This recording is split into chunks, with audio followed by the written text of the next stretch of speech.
All right, so this one's short, but I think it's kind of interesting because going from relating your topics were on like stuff that makes people just maybe mad, investors and stuff. And I think mine will maybe be the opposite side where people can be pleased and everyone's working in a symbiotic environment. So the ADYEN CEO, which if you haven't heard, go back and if you're interested in this company after this, go search our feed.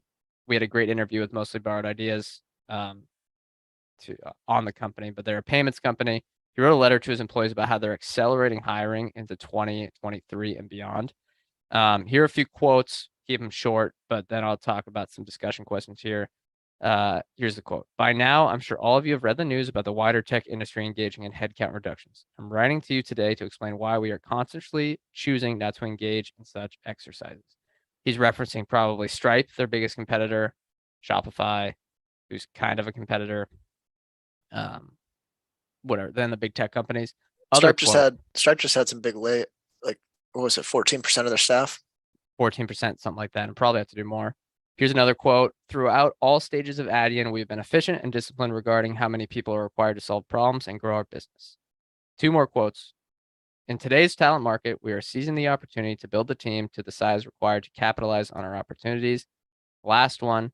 By 2024, our ongoing investment into the team will have brought us to our next maturity level. At that time, we will cool our hiring pace and allow the high operating leverage inherent to our business model to further expand.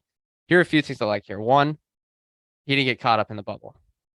Two, he's calling out his competitors in a respectful way by basically positioning themselves as saying, you need to act like us or we're going to kill you.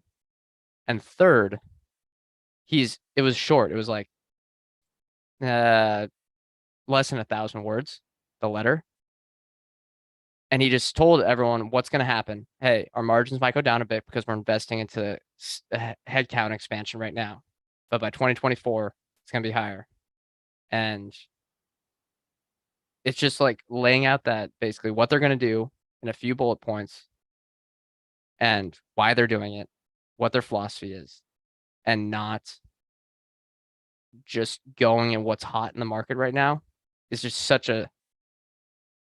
it's so nice to see from all the CFOs and the CEOs out there that kind of just, you see it every earnings quarter. There's a theme and they all just copy it and they're like, oh, we're going to right size our cost structure. And you're like, all right, every company's saying this. Or they're like, oh, advertising slowing down. Or, oh, there's an e-commerce hangover, which should affect ADYEN. But I really enjoyed seeing that. It keeps ADYEN on my watch list, even though I think the stock is very expensive. Any big takeaways from some of those quotes, Ryan? Well, I think it's an advantage not being in Silicon Valley. Yeah. I think that culture just rubs off on the companies that are around it, even though we just talked about Apple being sort of really capital disciplined. And I guess they are in, right? Where their headquarters, San Jose. They're basically Silicon Valley. Everyone but Apple, really. And I guess Netflix. Everyone but Apple and Netflix seems to not have the operational discipline. Yeah, I think that's an advantage for them. It's something I'm going to look for more in investments, like pay more attention to what sort of production are they getting out of their employee base, like what sort of revenue growth per employee are they seeing, what sort of operating income per employee are they seeing, comparing that to competitors. Yeah, but at the same time, I think maybe some of this, wow, there's just way too many employees stuff might be a little overblown, because all right, 10 years from now, you mentioned this. You said in whatever it was, 2010, you could have had Visa at 10 times earnings or whatever it was. What was around there? Yeah. I think it might have been 8% free cash flow yield, but similar. If 10 years from now, someone's saying you could have had Google at 12 times cash flow, what prohibited you from buying it? And you say, well, they had a little too many employees. There's bloat. Yeah, I mean, it's not gonna. There was a little bloat. Their employees got they got free lattes when they came in.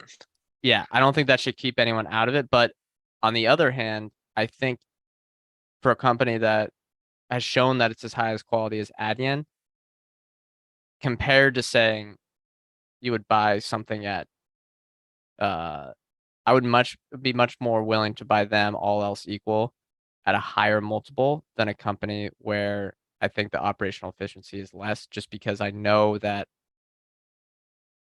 or I have more confidence in them just getting a better return on all whatever their invested capital is, whether it's actual invested capital or employees. Sure, and in this case, you kind of got the best of both worlds because Adyen's growing like their peers and doing so in a leaner way.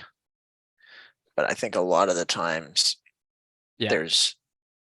you're making sacrifices to potentially we're not going to be able to get as much growth if we don't hire for certain roles.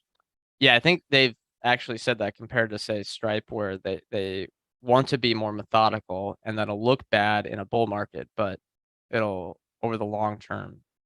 Because I think when you first invest, and again, we're not veterans or anything here, but I think something you learn from being maybe a rookie to kind of go into more of the middle part of your investing knowledge is, at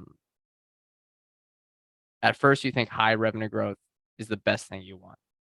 But once you read about the most successful companies, and you kind of evolve, and everyone gets there, to durable growth, whether it's 8%, 15%, 20%, is way more important than 70% revenue growth last year. Yeah, I mean, growth So isn't free. They and 70% growth is hard to manage. that's true. Yeah, it's honestly better if you grow slower. And we're seeing that. I mean, what companies? All the companies at 95%. Carvana, Coinbase, Coinbase, Coinbase is Upstart. like the pinnacle example of impossible to manage that level of growth. Yeah, They way overhired, had to scale back completely when things turned around.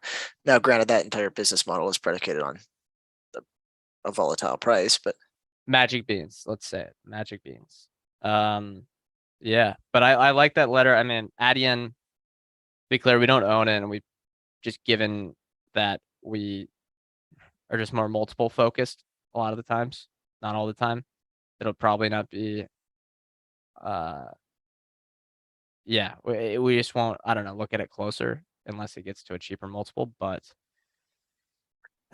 never say it's never. such a good. It's such a good. It's such a good business.